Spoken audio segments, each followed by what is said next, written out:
evening, ladies and gentlemen. The hour is late, the air outside crisp and cool as we sit together in this quiet corner of the world. You've tuned in to a most solemn tale, one that carries with it the weight of history itself, a history which still stirs the hearts of millions, even after all these years.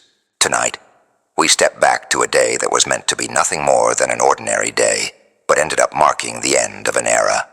It was November 22nd, 1963, and the United States, like much of the world, was moving forward, seeking progress and peace. It was an America filled with optimism, yet still gripped by the anxiety of a world divided by Cold War tensions, one eye always nervously watching the Soviet Union. But on this day, the nation would soon find itself facing the kind of tragedy that sears itself into the collective memory, never to be forgotten. The place was Dallas, Texas, a city at the crossroads of a new America, where the old ways of thinking met the sharp winds of change. It was here, in the heart of this southern city, that President John F. Kennedy, young, charismatic, full of promise, was making a visit. His motorcade was planned to weave through the streets of Dallas, passing by crowds of cheering onlookers who had gathered to catch a glimpse of the man who represented the hope of a generation. The president was accompanied by his wife, Jacqueline Kennedy, and Texas Governor John Connally, who, along with his wife Nellie, would be by his side that day. The motorcade itself was a carefully planned affair, meandering through downtown, Dallas taking in the sights and sounds of a city eager to show its support. As the procession made its way through Main Street, it was clear that Kennedy's presence had made an impression. The crowds were warm, smiling, their faces beaming with admiration. The air was thick with a sense of anticipation, not unlike the atmosphere in the stadium before the start of a great game. But what none of them could have known, not a single soul among the crowd, was that the president's journey was about to take a tragic and violent turn. At precisely 12:30 p.m., as the motorcade made its way down Elm Street near Dealey Plaza, the first shot rang out. At first, the crowd didn't react. Many believed it was a backfire from one of the cars. But for those who were paying close attention, the truth was unmistakable. It was a gunshot, clear and sharp, cutting through the festive mood like a blade. Governor Connally, sitting just in front of President Kennedy, turned abruptly. The sound of the shot had caught him off guard, but it was the second sound, far sharper, that truly made the horror clear. The second shot came with such precision, it seemed to almost hum through the air. The president slumped forward in his seat. His wife, Jacqueline, instinctively reached out, pulling him closer. She was only a few inches from the man she loved, unaware, at that very moment, that the fate of her husband was sealed. The motorcade continued its path through Dealey Plaza, but now the air was filled not with the joyous sounds of celebration, but with confusion. People scattered. Those who once lined the streets to cheer now found themselves ducking for cover. A haze of panic began to spread. What had started as a moment of national pride had quickly descended into something much darker. It was then, as the motorcade passed the Texas School Book Depository, that the third and final shot rang out. This one was different. A shot to the head. Witnesses recall the president's body jerking backward, a terrible visceral motion that sent a spray of blood into the air. Jacqueline, in her grief, reached for the back of his head, as though trying to hold the pieces of him together.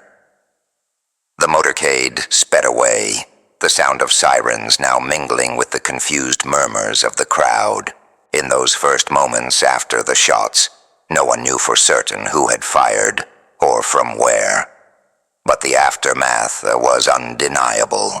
The President of the United States, John Fitzgerald Kennedy, the leader of a free world, was mortally wounded. Car raced towards Parkland Memorial Hospital, but even as it sped down the streets of Dallas, the doctors knew. They could tell before the doors opened.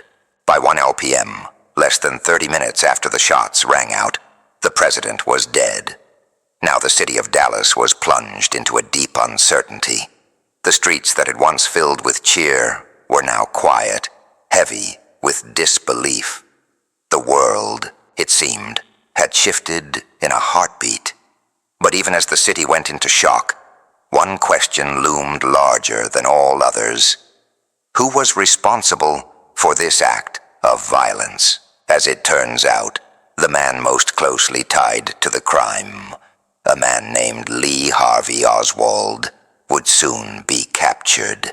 He was an ex-Marine, a man who had defected to the Soviet Union before returning to the U.S., a man with a murky past and troubling political leanings. Many thought they had their answer, but as you and I both know, things aren't always as they seem. In the days that followed, strange events began to unfold. A police officer named J.D. Tippit was gunned down by Oswald, who, at that point, had fled the scene of the assassination. Moments later, Oswald was arrested, but even as the authorities tightened their grip on him, the mysteries surrounding that fateful day in Dallas only deepened within hours of the shooting. Lee Harvey Oswald was taken into custody. The man the world would later come to know as the alleged assassin was quickly arrested in a nearby theater, having fled from the scene, his mind perhaps clouded by fear, or perhaps by something else. They say Oswald was calm, almost eerily so, when they captured him.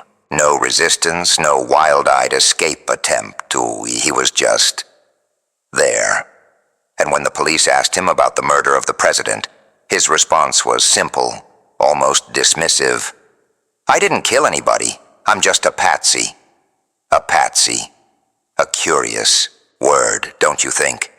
It would come to haunt this story, its echo reverberating through the halls of every courtroom, every investigation, every theory. Was he truly just a pawn in a much larger game? Or had he, in fact, fired those shots from the Texas School Book Depository? The authorities, eager to make sense of this tragedy, quickly set to work. But there were complications, doubts, questions, swirling around Oswald's involvement. And the strangest part? That very afternoon, in the basement of the Dallas Police Headquarters, a man by the name of Jack Ruby made his appearance. Ruby was a nightclub owner, known in Dallas for his connections to the local underworld, but it wasn't his criminal ties that brought him to the spotlight. No, what made Jack Ruby a name whispered in hushed tones was his sudden, unexpected actions. In full view of reporters, police officers, and television cameras, Ruby stepped forward and with chilling precision shot Lee Harvey Oswald dead. The bullet that silenced Oswald was fired in cold blood, in front of a world now left with even more questions than it had before. Why? Why would Ruby, someone with no known ties to Oswald, or to any conspiratorial group, take it upon himself to murder the man who had been arrested for killing the president? Ruby's explanation was, at first, equally simple. He claimed he was just distraught over Kennedy's death. He said, in fact, that he acted to spare Jacqueline Kennedy the grief of a drawn-out trial. But was that all there was to it? As you and I both know, things are rarely so neat, so clean. Ruby was convicted of murder, but even that conviction was never set in stone. His case was overturned on appeal, and he was awaiting retrial when he suddenly fell ill. In 1967, Jack Ruby, just like Oswald, died in the very same hospital where Kennedy had been rushed hours after the shooting. The cause, a pulmonary embolism, a natural death, they said. But there was a strange feeling in the air that day, a sense that some larger truth was being hidden from the world. Ruby was dead. Oswald was dead. And with their deaths, any answers seemed to vanish into the void. But the investigation continued. In the days and weeks that followed, the Dallas police, the FBI, and the Warren Commission all sought the truth. They dug into Oswald's background, searching for answers. They looked into his time in the Soviet Union, his brief involvement with pro-Castro movements, his failed attempt on General Walker's life earlier that year. They examined his rifle, the Carcano, the very same weapon that had taken Kennedy's life.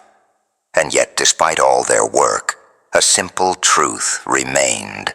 How could one man, one lone gunman, have orchestrated such an elaborate assassination? The Warren Commission, after nearly a year of investigation, concluded that Oswald acted alone.